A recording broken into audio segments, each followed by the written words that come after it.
Yan, shoutout po sa Team United OFW Charity Group at sa amin pong mga sponsor. Ngayon lang po ako makapag-repack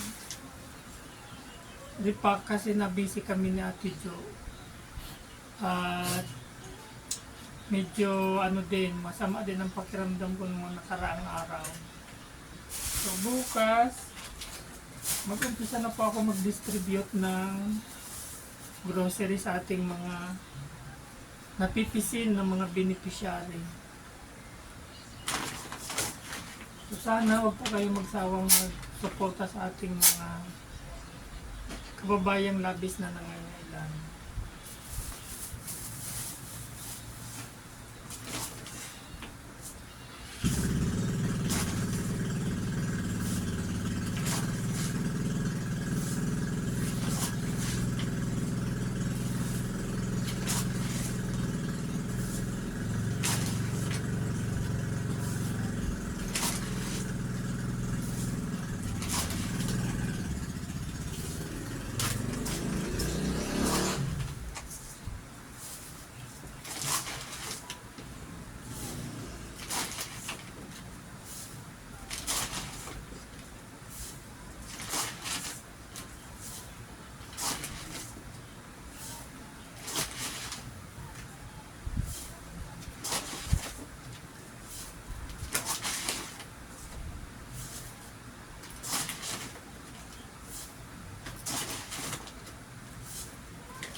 So bali 5 kilos rice din po ito.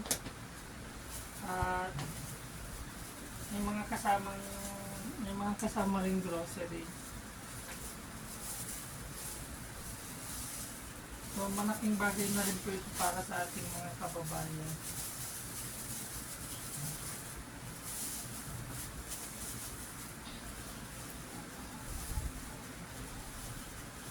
Ito po yung mga grocery. Mamaya ko na ito i-buksan at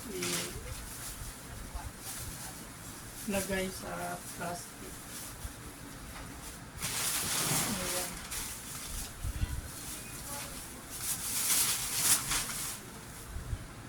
So,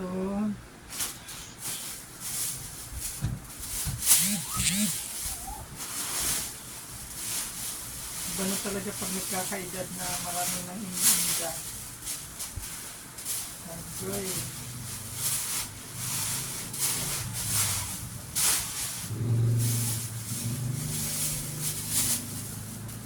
Please follow, like, and share po ang aming Team United OFW Charity Group dahil para na rin marami pa tayong matulungang mga kababayan na labis na nangangailangan, especially ang mga senior citizen, PWD, at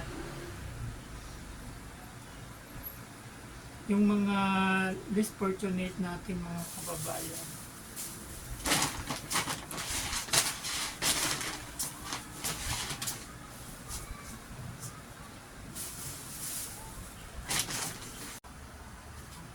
So ayan guys, natapos na nating i-repack ang bigas.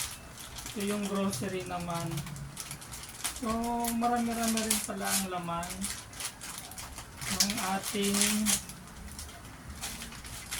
may pagkakaloob sa ating mga charity beneficiaries.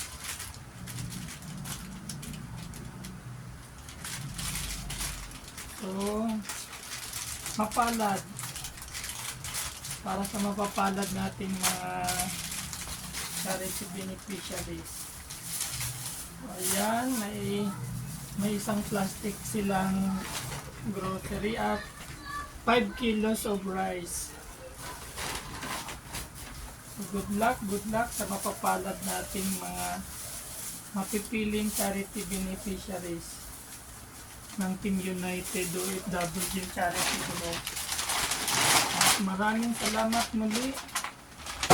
Walang hanggang pasasalamat sa ating mga sponsor ng Team United.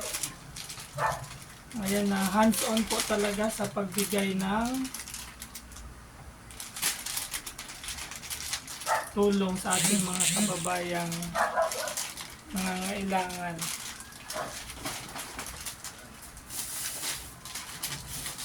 So ayan, sa isang tawag dito, sa isang balot po ng grocery, merong gatas, merong pansit canton, merong Lucky Me, merong kape, toyo suka, meron silang toothpaste, sardines at century tuna, meron pang CDO Carne Norte. So maraming salamat talaga sa ating mga may gininto ang puso ng Team United OFW Charity Group. Walang hanggang pasasalamat sa inyo. Sana po ay huwag kayong magsawa ibigay ng tulong sa ating mga kababayan. So inuna po nating bigyan yung si Sam na merong 3 karamdaman, may psoriasis, goiter at epilepsy, dahil talagang kailangan na pong mainom yung gamot kasi para hindi na lumala pa yung sugat ni Sam. So God bless us all, Team United. Mabuhay po kayo.